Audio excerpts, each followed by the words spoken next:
हमारी आज की इस कहानी की शुरुआत होती है अफ्रीका के सवाना जंगल से, जहां एक मादा चीता अपने बच्चों के साथ कुछ समय बिता रही थी। अचानक उसने सुना कि एक शिकारी पास आ रहा है। थोड़ी देर बाद एक शेर आया और चीते की मां ने वहां से भागकर अपने बच्चों की जान बचाई। उसने वहां से भागकर शेर को खुद से दूर ले जाने की कोशिश की, लेकिन रफ्तार के बावजूद वो शिकारियों के पिंजड़े में आ गई। खुद को फंसा हुआ देखकर उसने उन पर हमला कर दिया, जिसके बाद उसका शिकार हो गया और उसकी मौत हो गई। पर अपनी जान गंवाने के बावजूद उस चीता ने अपने बच्चों की रक्षा करी थी, क्योंकि शिकारियों को नहीं पता था कि उसके बच्चे हैं कहाँ। वहीं दूसरी तरफ उसके बच्चे जंगल की घनी घास में अलग अलग हो गए। उनमें से एक बच्चा रात भर चलता रहा और चलते चलते वो मेन हाईवे पर आ गया। पर इससे पहले कि उसका कोई एक्सीडेंट हो पाता, ट्रक के ड्राइवर पीटर ने उसे देख लिया और उसकी जान बचाई। जब पीटर वहां देखता है कि एक छोटा सा जानवर अकेला है, तो उसने और उसके बेटे जेन ने उसे बचाने का फैसला किया। उसे देखने के बाद उन्हें समझ में तो आ गया था कि ये एक चीते का बच्चा है। जल्दी पीटर ने अपने बच्चे से कहा कि देखो जेन, हमें इसे एक ना एक दिन तो जंगल में छोड़ना ही पड़ेगा। तो हम इसको अभी पाल लेंगे, लेकिन बाद में इसको जंगल में ज़रूर छोड़ेंगे। लेकिन जेन को उस चीते से बहुत ज़्यादा लगाव हो गया था और उसने सोचा कि जब तक ये चीता बड़ा नहीं हो जाता है, तब तक मैं इसे अपने पास ही रखूंगा। वहीं अगले सीन में हमें दिखाया जाता है कि पीटर और जेन उसे अपने फार्म पर ले गए हैं, जहां वो और भी आवारा जानवरों को पाला करते थे। जेन ने अपनी माँ को उस चीते के बच्चे को दिखाया और कहा कि अब ये हमारे साथ ही रहेगा। जिसके बाद वो चीते का बच्चा उस फार्म में रहने लगा और उसकी माँ ने उसका नाम रखा ड्यूमा। समय बीतता गया और समय के साथ ड्यूमा एक बहुत ही ज़्यादा तेज और ताकतवर चीता बन गया और जेन भी एक जिम्मेदार लड़का बन चुका था। जेन को गाड़ी चलाना, खाना बनाना और चीज़ों को ठीक करना बहुत अच्छे से आता था। वहीं एक दिन फार्म पर काम करते हुए पीटर को बीमार सा महसूस हुआ और वो थोड़ी देर बाद ट्रैक्टर से नीचे गिर गया। उसे तुरंत हॉस्पिटल ले जाना पड़ा। लेकिन कुछ समय बाद वो जब घर लौट कर आया और अपनी पत्नी से मिला, तो ऐसा लग रहा था कि वो बिल्कुल ठीक हो गया है।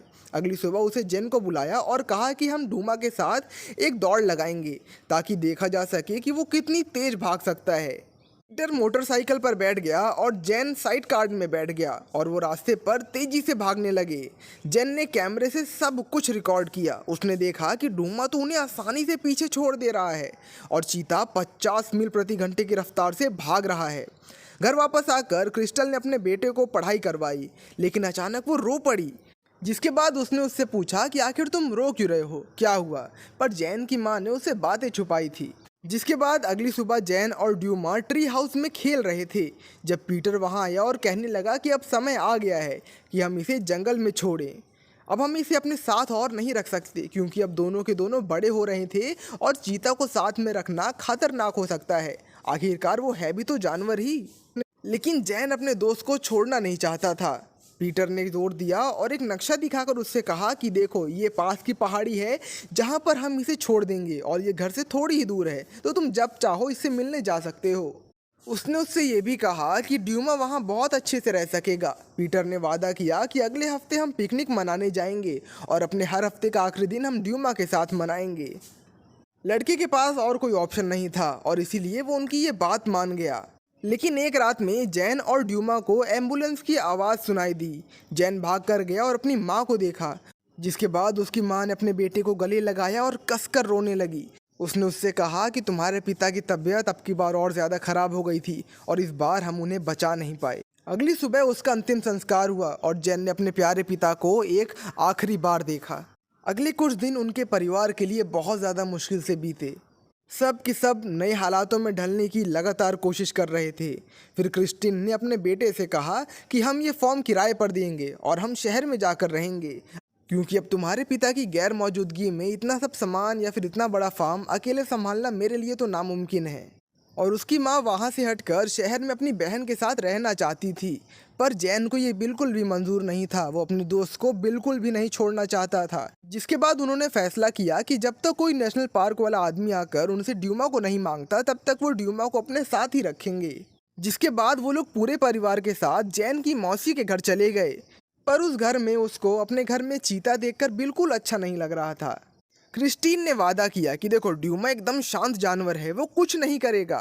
इसके बाद अगली सुबह क्रिस्टीन ने जैन को अपने नए स्कूल पर छोड़ा और खुद नौकरी ढूंढने चली गई। ड्यूमा सोफे पर बैठा था, लेकिन वह वहाँ बोर हो रहा था और उसने घर में घूमना शुरू कर दिया। जिसके बाद वो अचानक डाइनिंग टेबल पर चढ़ गया, जिससे ग्वेन इतनी ज़्यादा डर गई कि वो घर से भाग गई, वो भी दरवाज़ा खुला छोड़कर। इस वजह से चीता वहाँ से भागकर शहर की ओर निकल गया। थोड़ी देर बाद ड्यूमा ने जेन का पीछा करना शुरू कर दिया। वहीं दूसरी तरफ जेन स्कूल में बैठकर अपनी क्लास अटेंड कर रहा था। जब वो खिड़की से बाहर देखता है तो वहाँ पर ड्यूमा खड़ा था। उसने ड्यूमा को देखा, लेकिन थोड़ी देर बाद ड्यूमा वहाँ से भाग गया। स्कूल में चिल्लाने की आवाज़ गूंजने लगी, हर जगह अफरा तफरी मच गई। चीता इमारत के अंदर दौड़ता रहा। उस वक्त दो पुलिस वाले बंदूक लेकर स्कूल में घुस गए, जिसके बाद जैन ड्यूमा को तुरंत वहाँ पर ढूंढना शुरू कर देता है। ऐसे ही ढूंढते ढूंढते जैन एक वॉशरूम में जाकर फंस जाता है, जहाँ पर कुछ शरारती बच्चे उसे रोककर वहाँ परेशान करने लगते हैं। पर जैन डरता नहीं है और वहीं डटकर खड़ा रहता है। लेकिन फिर भी उन बच्चों ने जैन को मारना शुरू कर दिया। तभी ड्यूमा बाथरूम के बाहर आया और जोर से दहाड़ा, जिसके बाद वो लड़के डर कर वहाँ से भाग गए। उसके बाद जैन ने ड्यूमा को वहाँ से ले जाने की कोशिश की, लेकिन पुलिस ने चीते को देख लिया था और दोनों के पीछे पड़ गए। जैन और ड्यूमा तेज भागे और पुलिस से बच गए। दोनों एक पार्क में जाकर छुप गए।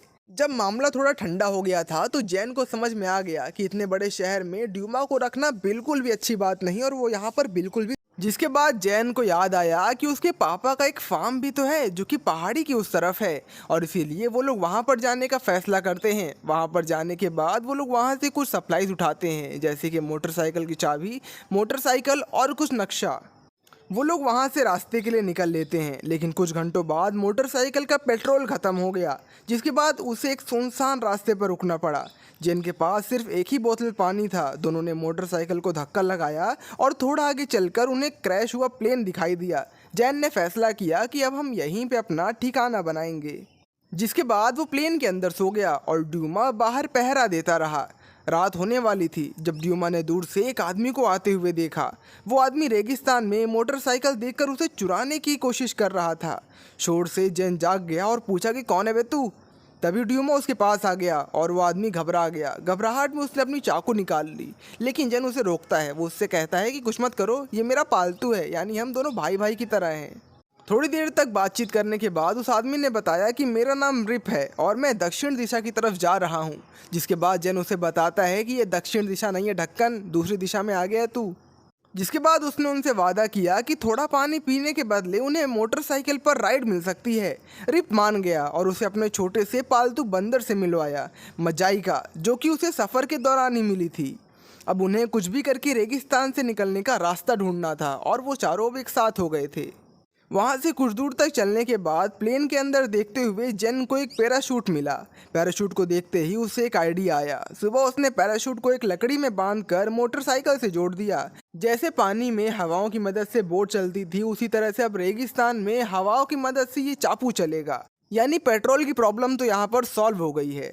और ऐसे ही चलते चलते वो लोग जल्दी उस सूखे मैदान को पार कर लेते हैं। इसके बाद रिप और पानी ढूंढने में लग गया।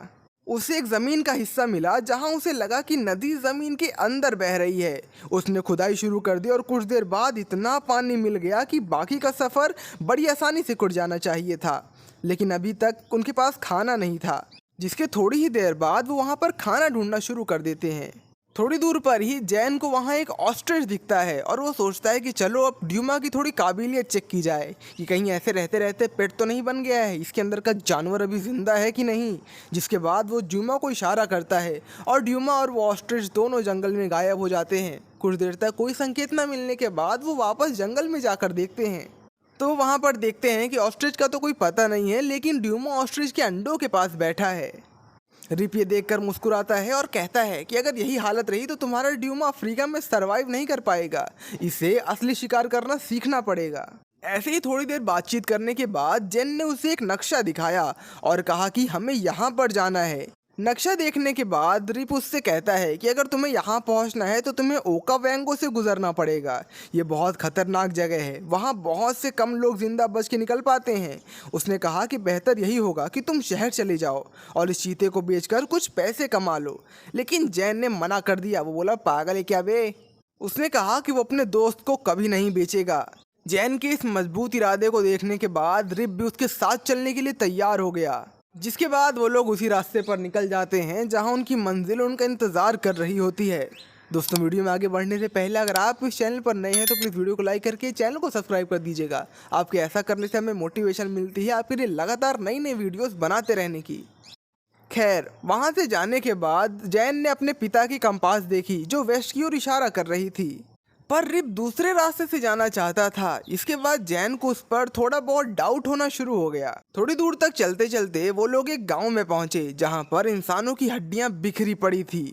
वहां चलते चलते रिप को एक तेज नोक वाला कुछ औजार मिला, जिसके बाद उसने उससे एक हथियार बनाया ताकि अगर कोई जंगली जानवर आ जाए तो उससे बचा जा सके। वो और जैन गांव में घूम रहे थे, तभी ऊपर उन्हें एक हेलीकॉप्टर उनके ऊपर मंडराता हुआ दिखाई दिया। रिप ने कहा कि इसमें ज़रूर कोई बुरे लोग होंगे और उसने जैन और उस तेंदुए को अंदर भेज दिया कमरे में छुपने के लिए। लेकिन असल में हेलीकॉप्टर के अंदर क्रिस्टीन थी जो कि अपने खोए हुए बेटे जैन को ढूंढने के लिए आई थी। थोड़ी देर तक वो रिप से बात करते हैं पर रिप उन्हें कुछ बताता नहीं है, मानो रिप को खुद ही कुछ ना पता हो। और इसी कारण से रिप के ऊपर थोड़ा शक उसका और गहरा होने लगा। रात को रिप ने आसपास आग लगा दी ताकि शेर वगैरह दूर रहें।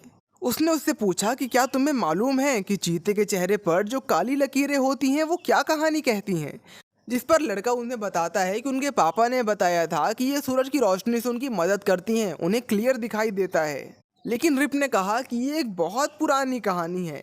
वो उन्हें बताता है कि एक बार चीते के बच्चे अपनी माँ से खो गए थे। मादा चीता ने उसे बहुत ढूंढा पर कभी नहीं मिला।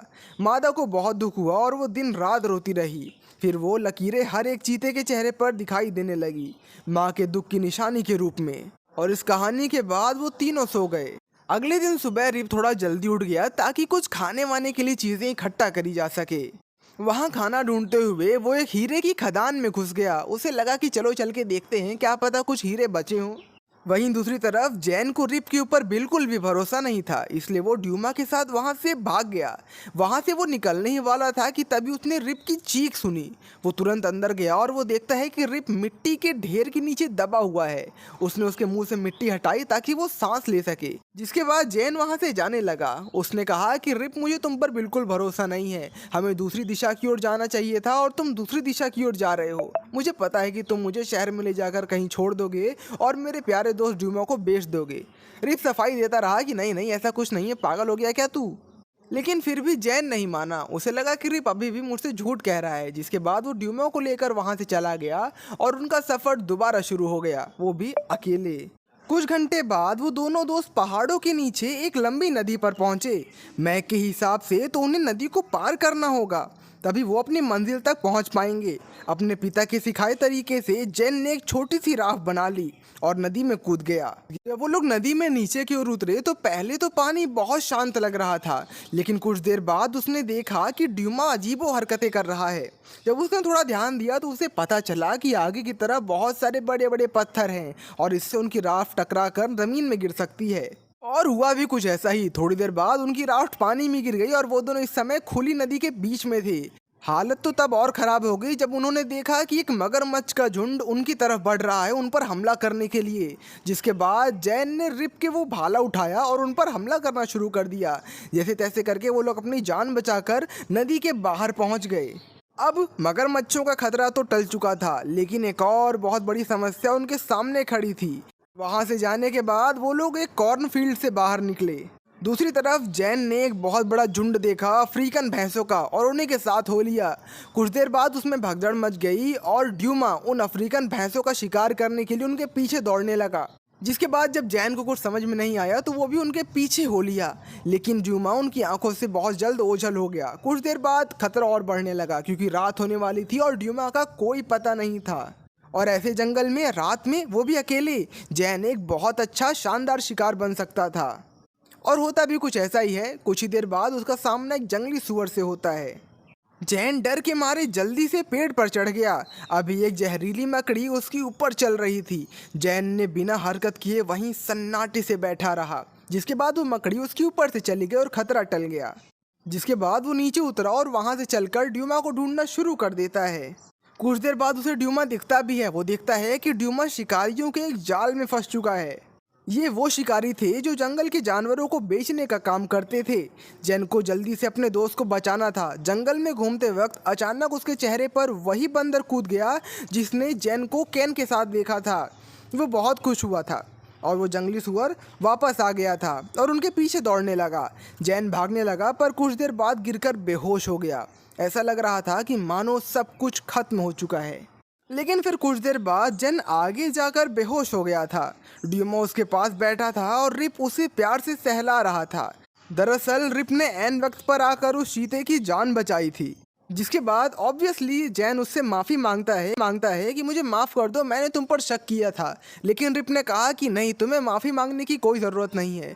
मेरा इरादा असल में तुमको ले जाकर बेचना ही था और जिससे मैं कुछ पैसे कमा सकूं और अपने गांव वापस जा सकूं। जिसके बाद रिप उसे अपनी कहानी बतानी शुरू करता है कि कैसे वो पहले गांव में रहा करता था और वहां से शहर अपनी किस्मत आजमाने आया था। वो वहां पर शहर आ तो गया था लेकिन उसकी किस्मत इतनी अच्छी नहीं थी कि वो वहां कुछ काम कर सके। एक के बाद एक गड़बड़ी होती गई और अंत में वो जेल में पहुंच गया। जेल से निकलने के बाद उसका एक ही इरादा था कि मुझे खूब पैसे कमाने हैं और अपने गाँव वापस जाना है। लेकिन अब जब वो देख रहा है कि जैन एक जानवर को उसके घर पहुंचाने के लिए इतना ज़्यादा परेशान है तो उसने अपना मन बदल लिया है और अब वो उस चीता को उसके घर पहुंचा कर रहेगा। और ये सारी बातें होने के बाद वो तीनों फिर से शिकार ढूंढने में लग गए। जंगल में चलते चलते उन्हें एक हिरण दिखा और उन्होंने ड्यूमा को उसके पीछे दौड़ने को कहा। लेकिन चीता अभी शिकार करना सीखा नहीं था, इसलिए उसने फिर से अपने शिकार को छोड़ दिया। उन लोगों को बहुत भूख लगी थी लेकिन कुछ हाथ नहीं लग रहा था। शाम होने पर उन्होंने जंगल के पास एक हिस्से में बहुत सारी रोशनी देखी। वहां जाकर वो लोग देखते हैं कि कुछ टूरिस्ट वहां पर कैंपिंग कर रहे हैं। जिसके बाद रिप और जैन एक प्लान के तहत अगली सुबह टूरिस्ट के पास गए और उनसे कहा कि हमारे पैर में सांप ने काट लिया है। जिसके बाद ऑब्वियसली वो टूरिस्ट उनकी मदद करने आए पर ऐन मौके पर उन्होंने असली सांप निकाल दिया जो कि ब्लैक माम्बा की तरह दिख रहा था। और ऐसा करने के बाद टूरिस्ट वहां से डर कर भाग गए। जिसके बाद वो खाना लेकर वहां से निकल जाते हैं। वहीं रास्ते में रिप ने जैन को हीरे का एक टुकड़ा दिया और उससे कहा कि ये हमारे दोस्ती की निशानी है और इसे तुम हमेशा अपने साथ रखना। जिसके बाद जंगल में चलते चलते उन्हें एक हिरन दिखा जो कि मारा जा चुका था, मानो उसका अभी अभी शिकार किया गया हो। रैम्प उससे कहता है कि ये ज़रूर शेर का ही काम होगा। जिसके बाद वो तीनों पहले तो हिचकिचा रहे थे लेकिन बाद में जाकर वहाँ का शिकार इकट्ठा करने लगे। जैन भी ड्यूमा के बगल ही था और उसके मांस का कुछ हिस्सा काट रहा था। लेकिन जैन ने तुरंत ये नोटिस किया कि ड्यूमा उसको देखकर बहुत तेज गुर्रा रहा है।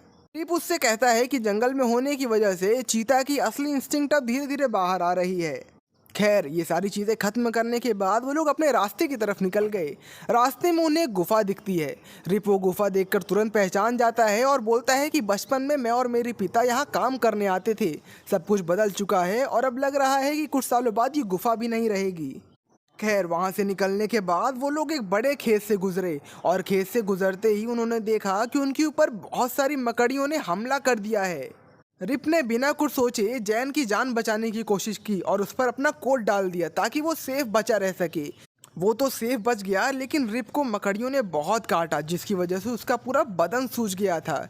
जिसके बाद जैन उससे कहता है कि तुम यहीं रुको, मैं जल्द से जल्द जाकर पास के गांव से किसी को बुला कर लाता हूँ। जिसके बाद वो वहाँ से चला गया और एक बुजुर्ग को ढूंढ कर लाया। दूसरी तरफ रिप देखता है कि बहुत सारे लोग उसकी ओर लगातार बढ़ रहे हैं। वो देखता है कि वो तो वही गांव वाले हैं। उसने देखा कि वो लोग उसे उठाकर ले जा रहे हैं और उसका इलाज करने की कोशिश कर रहे हैं। जिसके बाद कुछ दिनों तक वो लोग रिप का इलाज करते हैं और थोड़े ही दिनों के बाद वो एकदम हृष्ट पुष्ट हो जाता है। वहाँ पर जैन भी उसके साथ ही था इतने दिनों तक। ऐसे ही कुछ दिन और बीत गए। उन्होंने सोचा कि चलो अब ड्यूमा को भी ढूंढा जाए। जिसके बाद वो दोनों जाकर जंगल में ड्यूमा को ढूंढने लगते हैं। कुछ देर तक ढूंढने के बाद वो देखते हैं कि ड्यूमा कुछ नए चीतों के साथ मिलकर एक नया शिकार कर रहा है। अब वो पहले से बहुत ज़्यादा मजबूत और ताकतवर हो चुका था। ये देखने के बाद जैन की आंखें भर आई। वहीं पर रिप ने उससे कहा कि देखो, हर एक जानवर अपने अपने पर्यावरण में अपने हिसाब से ढलता है और अब ड्यूमा भी अपने घर पहुंच चुका है।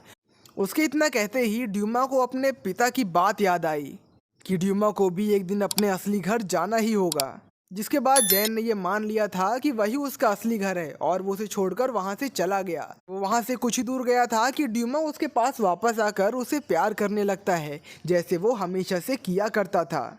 जिसके बाद जैन उससे कहता है कि ड्यूमा तुम वापस अपने घर जाओ, मैं तुम्हें कभी नहीं भूलूंगा और हम वापस आके तुमसे मिलते रहेंगे। जिसके बाद वो दोनों वहाँ से चले जाते हैं। कुछ देर बाद हमें दिखाया जाता है कि जैन और रिप दोबारा अपने घर की तरफ जा रहे हैं। जैन रिप को अपनी मोटरसाइकिल पर लेकर अपनी मम्मी के फार्म हाउस पर जाता है जहां पर क्रिस्टीन काम कर रही होती है।